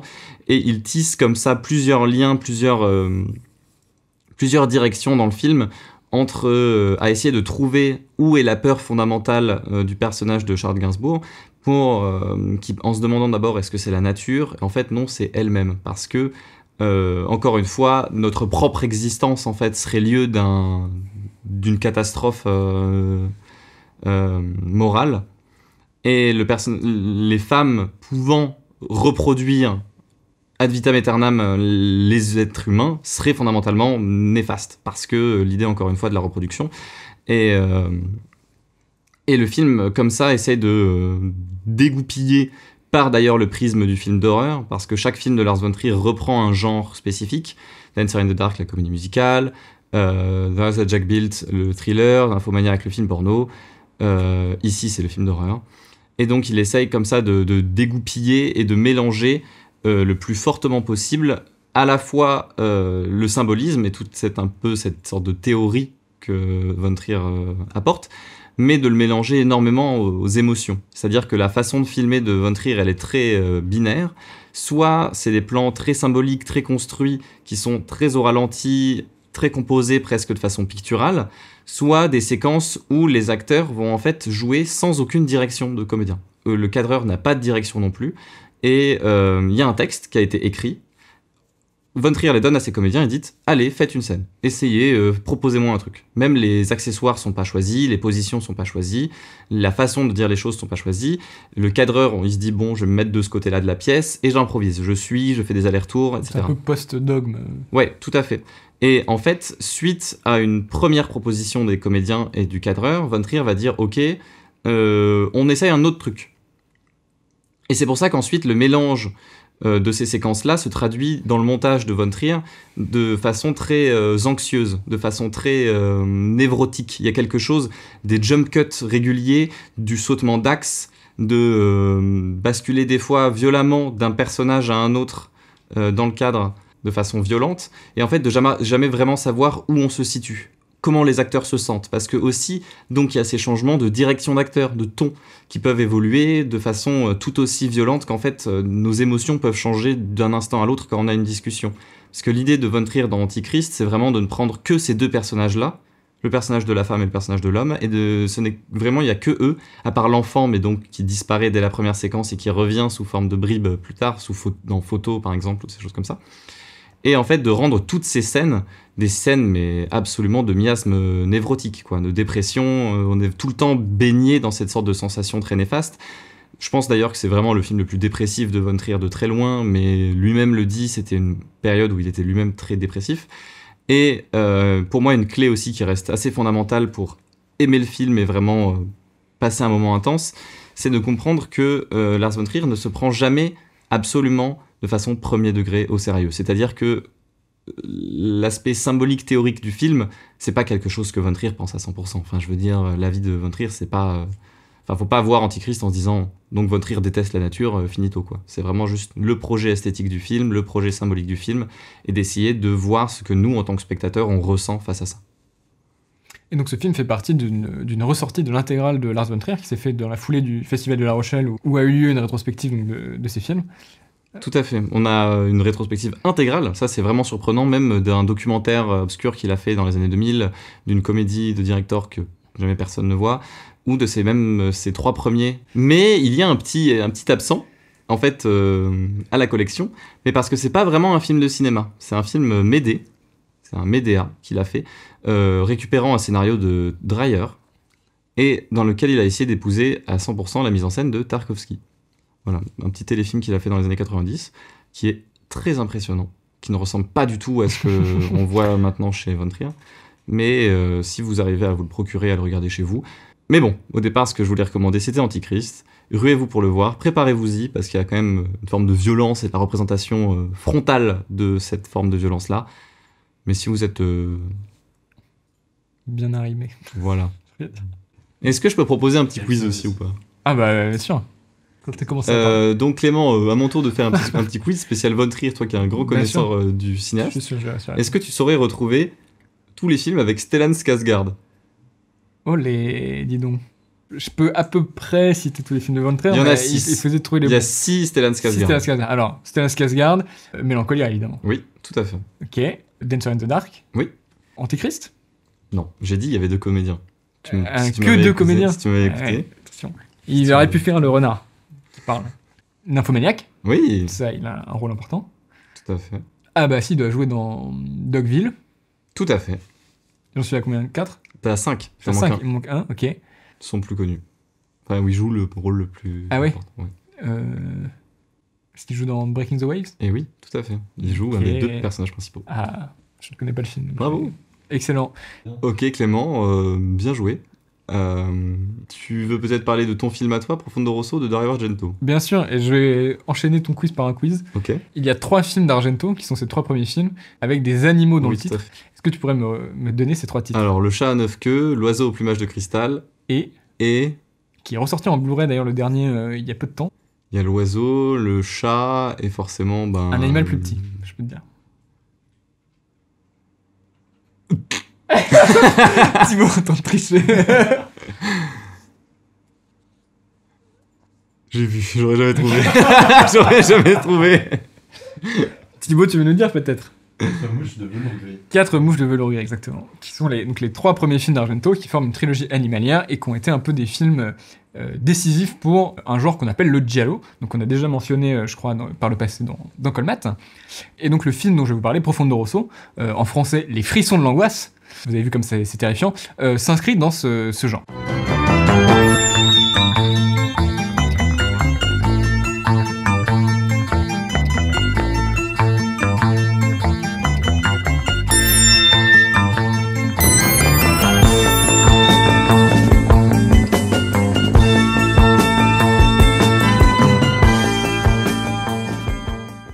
Le giallo, c'est un genre donc, du cinéma italien qui a émergé au cours des années 60 et qui a été extrêmement populaire au cours des années 70, un peu au même titre que le western italien ou le policiotesco, les films policiers. Et donc en fait le principe du giallo a été notamment théorisé par un film qui s'appelle 6 femmes pour l'assassin, qui est un film de Mario Bava, qui a établi cette formule, c'est-à-dire un assassin ganté, dont on ne connaît pas le visage, va tuer une à une des jeunes femmes. Alors ce sera pas que des jeunes femmes dans les films de Argento, mais il y a effectivement une dimension comme ça un petit peu, on va dire, érotique, légère dans le giallo. Et le but de l'intrigue va être de suivre un personnage qui est souvent un personnage qui vient de l'étranger, un journaliste ou un artiste, qui débarque dans cette situation et va essayer de trouver, avant la police qui va être un peu incompétente, le fin mot de l'histoire qui est ce tueur. Et en fait, ce qui est très intéressant, et c'est important pour comprendre bien Profondo Rosso, de repartir un petit peu de l'origine du genre, qui est donc notamment 6 femmes pour l'assassin et d'autres films de Bava, c'est que dans le film de Bava, il y a une séquence dans laquelle la caméra va épouser le regard du tueur. Un plan subjectif du tueur. Et donc, là, il y a une sorte de tension qui se met en place entre l'envie de savoir qui peut être le tueur et le fait qu'on est mis dans sa perspective et que donc finalement on va, un peu comme lui désire accéder à ses victimes, les tuer, les observer, on va avoir envie que les meurtres se produisent, puisque le giallo va être le lieu de saillies picturales, en fait, notamment au moment des morts qui sont très, très spectaculaires, très colorées, qui a cette espèce de dimension un petit peu voyeuriste qui est prise en charge à l'intérieur du film par cette idée que finalement on est à la fois l'enquêteur et le tueur. Et donc c'est le creuset un petit peu comme ça de ce genre. Et ce qui est intéressant, c'est que donc Profondo Rosso va reproduire cette idée. On suit donc un personnage qui s'appelle Mark Daly, qui est interprété par David Hemmings, qui va un jour voir le meurtre à sa fenêtre d'une médium, et donc essayer de se mettre sur la trace de ce fameux tueur à partir de toute une série d'indices. Et là où c'est passionnant, c'est que, en fait, cette question du regard, elle est absolument structurante dans Profondo Rosso, et en fait dans aussi les précédents films d'Argento, qui vont très souvent s'organiser autour d'une sorte d'énigme optique qui va détenir en fait la clé de l'intrigue. C'est le cas dès L'Oiseau au plumage de cristal, où un personnage au début, et donc le personnage principal de l'enquêteur, va être réduit en position spectateur d'un crime, et en fait c'est plus tard dans le film qu'il va comprendre qu'il avait mal vu quelque chose au départ, et ça va lui permettre de comprendre ce qui s'est passé. Et donc là, dans Profondo Rosso, il y a un peu la même idée, puisque au début, alors le film s'attarde pas énormément dessus, et ça va ressurgir un petit peu au cours du récit, le personnage a l'impression que sur la scène de crime, il manque un tableau qu'il aurait vu quand il est venu essayer de porter assistance à la victime. Ce tableau a disparu, et pour une raison mystérieuse, il a l'impression que ça va détenir un petit peu la clé de l'intrigue. Et en fait, ce qui est tout à fait passionnant, c'est que donc, finalement, à partir de ce carcan qui est vraiment le film de genre d'exploitation, le polar, le thriller, le gore, les jeunes femmes parfois dévêtues, le film, Argento et on va dire le genre en général, va vraiment attaquer des questions esthétiques très intéressantes qui relèvent notamment du cinéma moderne. Et en fait, ce qui est beau, c'est que finalement, c'est le cas de tous les genres italiens de cette époque qui vont mêler comme ça des éléments très identifiés du cinéma d'exploitation et des questions politiques, esthétiques beaucoup plus intéressantes qui vont être comme ça entremêlées. Et c'est aussi pour ça que c'est une des périodes les plus fastes, puisque finalement, toutes ces ambitions esthétiques n'ont jamais été aussi accessibles que par le truchement du genre. J'ai employé 2 fois le mot truchement, je pense que c'est pour ça qu'il faut pas essayer de faire des colmates plus rapprochés, parce que déjà là, au bout d'1 heure et demie, on perd la pédale. Et ce qui est tout à fait intéressant, c'est qu'en plus, Argento, dans Profondo Rosso, va puiser à une autre mamelle qui est celle du cinéma d'Antonioni, qui avec Blow Up a fait un des films modernes importants, et dont le personnage principal était déjà interprété par David Hemmings. Donc Argento s'inscrit directement dans cette filiation, avec cette idée que toutes ces saillies picturales qui forment le monde du giallo, et que Argento laissera exploser notamment dans des films comme Suspiria, qui est à la fois un giallo et aussi un pur film fantastique d'horreur, va finalement créer une sorte un peu de toile un petit peu imperméable, à travers laquelle il va falloir réussir à déceler les images manquantes, les images cachées. Et donc là-dessus, Profondo Rosso est un film absolument passionnant, puisque en plus des effusions de sang, on est en permanence dans une forme d'enquête, à la fois avec le personnage et en même temps à ses dépens, puisque la caméra va très souvent adopter, comme je l'ai dit, le point de vue du tueur, et parfois créer du trouble sur qui regarde. Et donc on est en permanence en train à la fois de chercher l'image, chercher qui regarde l'image. On a toujours l'impression comme ça que une sorte de puissance est dérobée à notre regard. Il y a une séquence très connue dans Profondo Rosso où le personnage principal explore une maison en ruine, qui est absolument géniale, qui est rythmée par la musique des Goblins, qui est un groupe de rock progressif italien qui a travaillé plusieurs fois avec Argento. Et donc la première... la scène s'ouvre avec David Hemmings, son personnage qui rentre comme ça dans le décor, qui va essayer de trouver des indices, qui ne trouve rien. Il ressort, et là, il y a une forme de réajustement. Le personnage fait un petit mouvement d'aller-retour, il replace son regard, et là, il va pouvoir re-rentrer, et c'est presque la définition du cinéma moderne, et voir une deuxième fois et réussir à trouver ce qui avait échappé à son regard la première fois. Je vais pas tout vous dévoiler de la façon dont ça se déroule, mais il y a cette idée un peu que finalement, l'enquête optique nous emmène toujours face à notre propre regard à nous. Et d'ailleurs, donc je terminerai là-dessus, mais le titre du film en fait est tout à fait éloquent, et Argento était très conscient un peu de ce mélange entre art populaire et questions esthétiques plus profondes. Profondo Rosso, Rosso c'est évidemment le sang, voilà, toute cette partie un peu plus commerciale, et Profondo, l'idée qu'il y a quelque chose de dissimulé dans la profondeur de l'image, et le film va jouer souvent comme ça avec travelling versus zoom, l'espace aplati ou creusé en profondeur, et le personnage principal d'ailleurs au tout début du film, puisqu'il est pianiste, explique à un groupe qui joue de façon un peu trop solennelle qu'il faut pas oublier que le jazz est né dans les bordels, et donc c'est la rencontre entre art populaire et art noble. Voilà, donc ce film ressort avec beaucoup d'autres films de Argento, notamment tous ces giallo, mais aussi des films fantastiques, aux écoles Cinéma Club. Donc si vous avez l'occasion d'attraper une séance à ce moment-là, et bien je vous y encourage. Et vous pouvez même, si vous le souhaitez, approfondir un petit peu sur ce film en particulier ou sur le cinéma italien. Approfondorossir, bien sûr, sur le cinéma italien de l'époque, à travers le dernier numéro de Tsunami, qui est une revue à laquelle je collabore. Et j'ai écrit notamment un texte sur Profondo Rosso, mais aussi sur d'autres films, et il y a plein de textes qui vous permettent un peu de traverser cette décennie très riche du cinéma italien. Est-ce qu'on a un quiz final pour toi? Moi, j'ai pas d'autres idées de quiz. J'ai pas d'idée, moi. Et le nouveau quiz, c'est dans combien de temps, à votre avis, sera le prochain épisode de Colmade? Vous pouvez parier des jours, des semaines, des mois, et on verra qui a raison. En vrai, peut-être qu'on reviendra pour un nouvel épisode de Colmade pour parler du Scorsese. Ça peut être un bel objet de cinéma abordé. La Palme d'Or aussi pourrait être passionnante à Anatomie traiter. d'une chute de Justine Triet. Et de toute façon, là, la fin de l'année va être pleine spectaculaire, puisqu'on aura des films, comme tu l'as dit, donc le Trier, le Scorsese, mais aussi le Fincher, le Mann, le nouveau film de Mann. Le Pablo Larraín, peut-être, qui pourrait être intéressant. Il y a un autre cinéaste dont j'ai vu le retour à Venise qui avait l'air... Louis Leterrier, quoi Luc Besson. Luc Besson, bien sûr, qui revient à Venise. Il y a un Friedkin qui sera à Venise, je sais pas quand est-ce qu'il sort ensuite en France. Attends, mais je pensais encore à un autre cinéma, à un autre cinéaste. Dali, de Quentin Dupieux. Ah oui, mais ça c'est en hors compète. Oui. C'est le film sur le train, là. Attachez vos ceintures, ça s'appelle pas comme ça. Oubliez pas votre billet. Avec Artus, là, comment ça s'appelle? Excusez-nous pour la gêne occasionnée. Il y a la gêne occasionnée dedans. Comme dans le podcast de Bigot. Le Beggs, le dos. Ah, mais c'est le nouveau Yorgos Lanthimos, bien sûr, auquel je pense. Poor Things. Sans parler du nouveau Wes Anderson qui reviendra aussi déjà pour la Mostra. Oui, mais c'est pas un film, je crois. Ah. C'est soit un court, soit un truc bizarre. Je crois que c'est pas vraiment un long métrage, il me semble. Mais...